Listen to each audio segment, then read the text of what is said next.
Hello guys, gagawa tayo ng ating CR.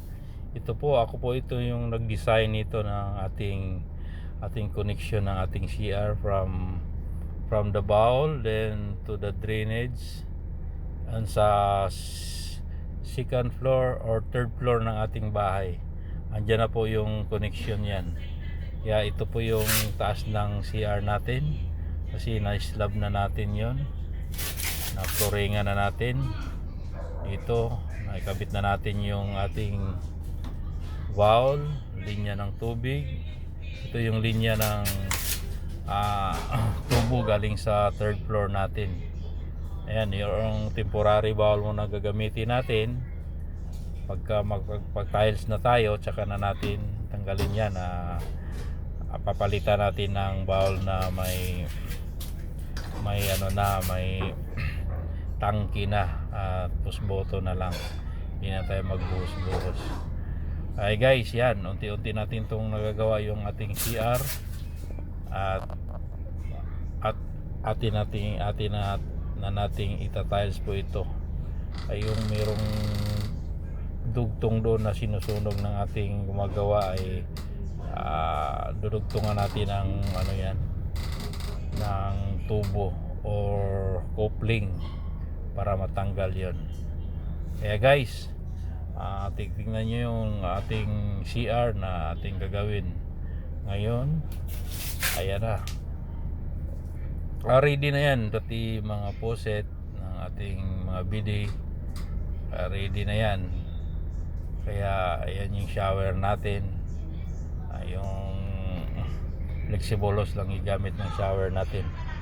Ayan guys, ito na po yung nagawa nating tiles guys. At ayan, ito yung napili nating design ng tiles. Ayan, 40 by 40. Ayan, yung poste natin kanina, na kubera na rin natin at para malinis na. At yung tubo ng tangke or tubo ng CR natin sa taas, yung PVC na number 3 ay tinatakpan na rin natin. Ayun guys, yun yung nagawa nating tiles. Yun yung gripo natin at pinalitan na rin natin ng bowl yan pagka matapos natin yung flooring.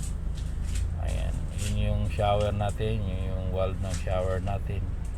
At yan yung sa likod, yun yung makikita kanina, yung PVC number 3, downspout ng CR natin sa third floor. At tatakpan na natin. Guys, yan ang ating nagawang finish sa dingding natin. At saka hindi pa yan tapos kasi meron pa yan sa taas na siguro kalahati ng tiles, didikitan din natin kasi yung nagawa natin yung mga buo na 40 by 40. So kailangan abutin ko yung sa may skim coat ko at mga siguro kalahati ng tiles ay didikita natin yan. Kaya guys, yan yung napili nating design.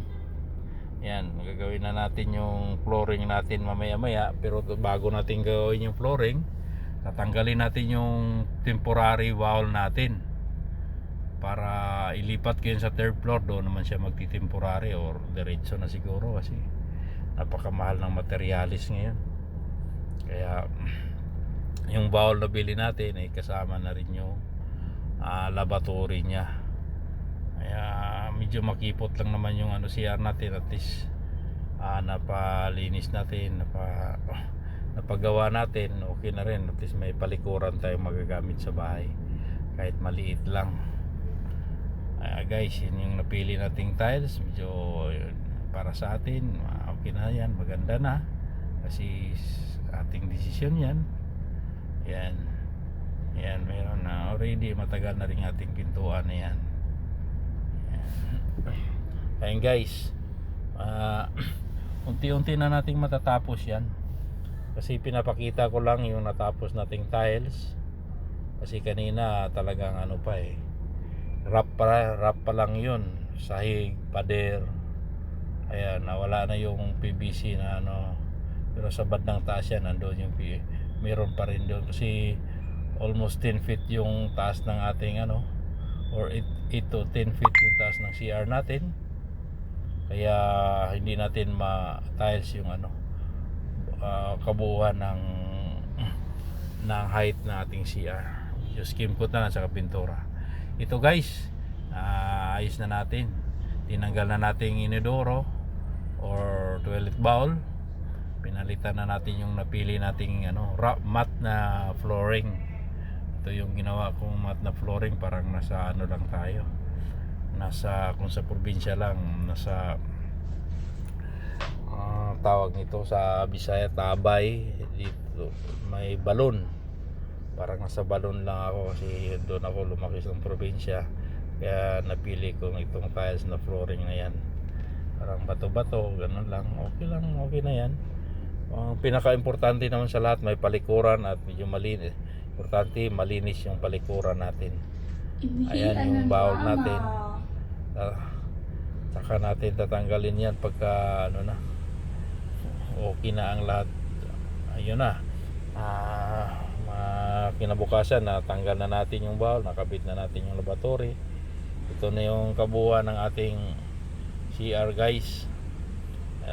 Sa ground floor ko nilagay yung CR ko, sa ground floor din. Meron tayo sa third floor para dalawang CR natin kasi napakahirap makipot yung lugar natin, kaya pinataasan natin.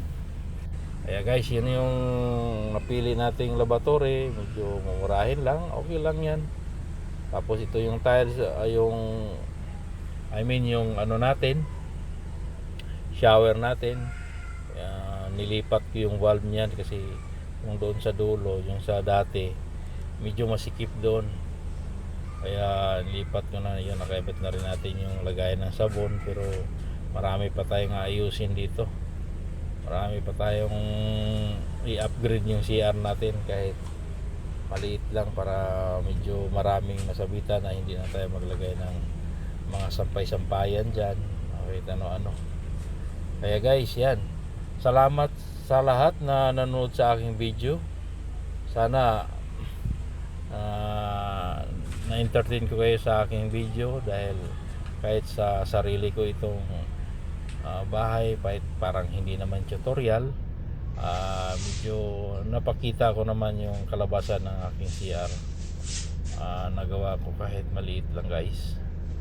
Kaya maraming salamat sa lahat. Sana watch and subscribe din po sa aking channel yung hindi pa naka-subscribe, para makapanood naman din sa aking future na video.